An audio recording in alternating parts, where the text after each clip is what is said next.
Hello everyone, आज की class में आपका स्वागत है। आज हम लोग क्लास 10th के प्रश्नावली 8.2 को सॉल्व करेंगे। प्रश्नावली 8.2 में क्वेश्चन नंबर 1 का 4 हमसे ये बोल रहा है कि sine 30 plus ten 45 minus cosec 60 बट्टा sec 30 plus cos 60 plus cot 45 का मान निकालिए। तो सबसे पहले हम लोग इसमें क्या करते हैं कि चीज़ों को और सिंप्लीफाई करते हैं। कैसे करेंगे कि यहाँ पर हम चीज़ों को लिखते हैं sine 30 plus ten 45 degree minus cosec 60 degree. इसको हम क्या करते हैं, कोष्ट में लिखते हैं और यहाँ पर बड़ा आपका बट्टा यहाँ पर देते हैं। बड़ा बट्टा को हम लोग सिंप्लीफाई करते हैं भाग में। यहाँ पर हम भाग भी लिख सकते हैं।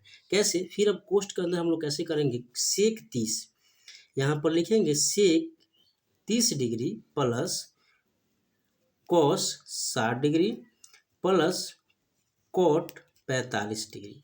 अब यहाँ पर सभी का मान आपको रखना है। कैसे करेंगे, यहाँ पर हमने ऑलरेडी एक चार्ट बना के रखा हुआ है। इस चार्ट में आपका सबका मान दिया हुआ है।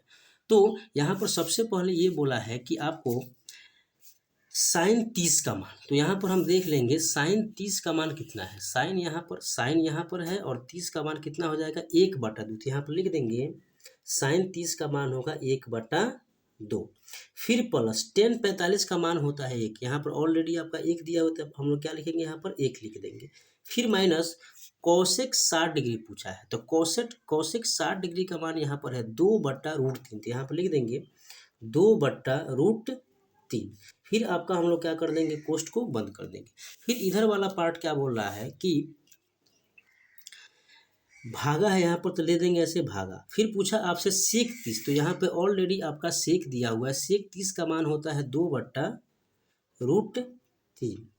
फिर यहाँ पर सेक 30 के सेक 30 अब प्लस में क्या है, यहाँ पर कोष्ट है कॉस 60। तो कॉस 60 का मतलब होता है आपका 1/2। तो यहाँ पर लिख देंगे 1/2। फिर प्लस कॉट 45 का मान होता है 1 और इसको कोष्ट में हम लोग रख देंगे। अब हम लोग कैसे बनाएंगे यहाँ पर कि इस 1 के नीचे क्या छुपा, 1, इस 1 के नीचे क्या छुपा है, 1। अभी हम लोग क्या करेंगे, यहाँ बट्टा का जोड़ करेंगे और घटाव, जोड़ घटाव एक में करेंगे। यहाँ भी बट्टा का जोड़ और घटाव एक में करेंगे। यहाँ पर तो असल में आपका घटाव है नहीं है, सिर्फ जोड़ ही है। तो हम लोग कैसे करेंगे, यहाँ पर बड़ा आपका एक बट्टा लेंगे। इस सब का लघुत्तम कितना हो जाएगा, 2√3। 2 से 2 कट जाएगा, यहाँ पर कितना बच जाएगा आपका, सिर्फ 3। और यहाँ पर 1 है तो इतना ही आपका उतर जाएगा, 2√3 माइनस √3 कैंसिल आपका बच जाएगा 2 और गुने 2, तो कितना हो जाएगा यहाँ पर 4। कोष्ट के अंदर इसको लिखेंगे, यहाँ पर भाग लिखेंगे। फिर हम लोग क्या करेंगे, कोष्ट के अंदर हम लोग इसको लघुत्तम करेंगे। कैसे करेंगे, इसका लघुत्तम हो जाएगा 2 और √3। √3 कैंसिल हो जाएगा और 2 दूना कितना हो जाएगा यहाँ पर 4। फिर प्लस 2 कैंसिल, तो कितना बच जाएगा, सिर्फ आपका √3 प्लस 1 है तो इतना ही आपका मान उतर जाएगा 2/√3। ठीक है। अब हम लोग क्या करते हैं कि यहाँ पर भाग को बदलते हैं गुना में। जब गुना में हम लोग बदलेंगे तो नीचे वाला जाएगा ऊपर, ऊपर वाला आएगा नीचे। कैसे करेंगे, यहाँ पर √3 प्लस 2√3 माइनस 4/2√3। तो भाग बदलेगा गुना में तो ऊपर क्या जाएगा, 2/√3 बटा 4 प्लस √3 प्लस 2√3। अभी ये वाला और ये वाला पार्ट आपका कट जाएगा, तो हमारे पास क्या बचेगा, √3 प्लस 2√3 माइनस 4। और नीचे आपका क्या बच गया है कि 4 प्लस √3 प्लस 2√3। इसको हम एक और तरीका से लिख सकते हैं। कैसे, यहाँ पर √3 है तो इसको लिख देंगे √3 प्लस 2√3 और माइनस 4। नीचे वाला भी सेम टू सेम है, तो हम लोग क्या करेंगे, यहाँ भी √3 है तो इसके सामने लिख देते हैं √3 प्लस में यहाँ भी 2√3 है, यहाँ भी आपका 2√3 है, यहाँ लिख देते हैं। फिर यहाँ पर क्या हो जाएगा, +4। अभी हम लोग क्या करेंगे कि हर का परमेकरण करेंगे। हर का परमीकरण करने के लिए हम लोग क्या करते हैं कि हर में यहाँ पर किसी को 1 मानना पड़ता है और किसी को ए और किसी को बी मानना पड़ता है। बीच में हम साइन को चेंज करते थे। क्या करते हैं, हम इसको मान लेते हैं ए और इसको मान लेते हैं बी। तो क्या करते हैं, यहाँ पर जब हम लोग परमीकरण करेंगे तो यहाँ पर गुना लिखेंगे, इसी पार्ट को लिख देंगे √3 प्लस 2√3 कोष्ठ में। अब बीच में क्या होगा प्लस, तो यहाँ पर क्या हो जाएगा माइनस और 4 कोष्ठ में। इसी बात को फिर लिख देंगे √3 प्लस 2√3 माइनस 4। देखिए परमीकरण करने से यहाँ हम लोग इसको सीधा काट भी सकते हैं, लेकिन इसको परमीकरण करने का सबसे बड़ा फायदा ये होता है कि हर में हमारा रूट वाला मान नहीं छूटता है। अभी यहाँ पर अगर हम लोग ध्यान से देखें तो √3 प्लस 2√3 यहाँ भी है, तो इसको हम लोग क्या कर लेते हैं, यहाँ पर कोष्ठ में कर लेते हैं और यहाँ पर इसको भी हम लोग कोष्ठ में कर लेते हैं। तो आप ध्यान से देखिए कि अगर हम इसको ए माने और इसको हमको बी माने, तो यहाँ पर ए माइनस बी और यहाँ पर ए माइनस बी।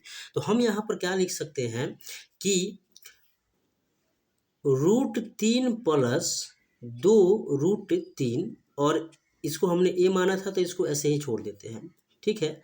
अब -4 जब यहाँ पर 2 बार होता है इसका मतलब स्क्वायर हो जाएगा, यानी इसी बात को हम 2 बार लिखेंगे, उससे बढ़िया हम लोग क्या करेंगे, यहाँ पर स्क्वायर लिख देंगे।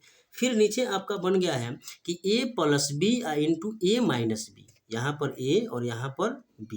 तो यहाँ पर फॉर्मूला होता है एक, अगर a प्लस बी हो इंटू में a माइनस बी हो तो फॉर्मूला हमारा होता है a square minus B square. हमने a माना है √3 प्लस 2√3 को, तो कैसे करेंगे हम लोग, यहाँ पर a स्क्वायर यानी कैसे हो जाएगा √3 प्लस 2√3 का पावर 2 माइनस बी स्क्वायर का मतलब हो जाएगा 4 का पावर 2। अब इसको हम लोग एक स्टेप आगे बढ़ाते हैं। यहाँ पर ना अगर इसको हम लोग ध्यान से देखो तो इस ऊपर वाले अंश में इसको हमने क्या माना है ए और इसको माना है बी। तो आपके पास एक और फार्मूला होता है कि ए माइनस बी का होल स्क्वायर अगर हो तो इसका फॉर्मूला होता है a square plus B square minus 2ab। तो हमने यहाँ पर ए इसको माना है और बी इसको माना है, तो हम लोग यहाँ भी क्या करेंगे कि फॉर्मूला लगाएंगे। कैसे लगेगा, ए स्क्वायर का मतलब हो जाएगा √3 प्लस 2√3 और ये पूरा का स्क्वायर क्या हो जाएगा ए स्क्वायर प्लस फॉर्मूला में है बी स्क्वायर, तो बी का मतलब हो जाएगा 4 का पावर 2 माइनस 2 इंटू ए का मतलब होता है √3 प्लस 2√3, इसको हमने क्या माना था ए माना था, अब बी का मतलब होता है 4 फिर बटा। अब हम लोग हर में क्या करेंगे, अभी हम लोग हर में क्या करेंगे कि ए यहाँ पर इतना का स्क्वायर और माइनस इतना का स्क्वायर है, तो हम लोग यहाँ पर ध्यान से देखेंगे तो इसको हम लोग ऐसे ही छोड़ देते हैं √3 प्लस 2 और √3 का पावर 2। यहाँ पर 4 का पावर 2 का मतलब होता है 4 चौका 16। अब ध्यान से देखो, अगर ऐसा कुछ है कि हमारे पास √3 अब प्लस 2√3 का पावर 2 है, तो इसको सॉल्व हम लोग कैसे करेंगे, फिर हम लोग यहाँ पर मान लेंगे इसको a और इसको मान लेंगे b। तो फॉर्मूला होता है a प्लस बी का होल स्क्वायर का फॉर्मूला होता है a square plus B square plus 2ab। तो यहाँ हम लोग कैसे करेंगे कि a स्क्वायर का मतलब हो जाएगा कि आपका √3 का स्क्वायर, तो √3 का स्क्वायर कर लेंगे, फिर प्लस बी स्क्वायर यानी 2√3 का स्क्वायर प्लस 2ab, 2 इंटू ए का मतलब होता है √3 और बी का मतलब होता है 2 और √3। तो √3 का पावर 2 का मतलब आपका कितना हो जाएगा, सिर्फ 3 बाहर निकल जाएगा। यहाँ से 2 के पावर 2 का मतलब हो जाएगा 4 और √3 का पावर 2 का मतलब सिर्फ आपका 3 निकल जाएगा।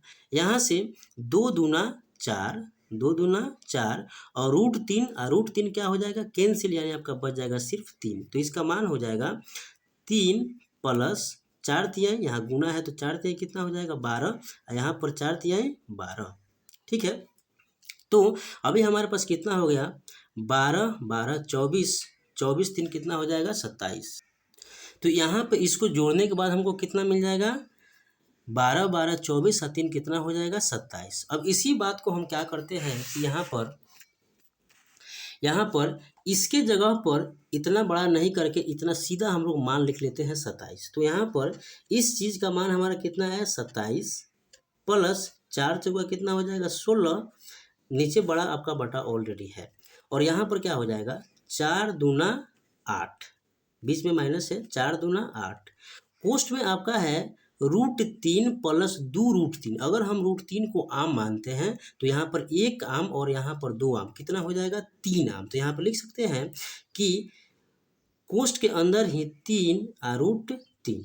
ठीक है, नीचे अभी हमने इसका मान निकाला हुआ है, कितना मान आया था आपका 27। तो यहाँ पर लिख देते हैं 27 - 16।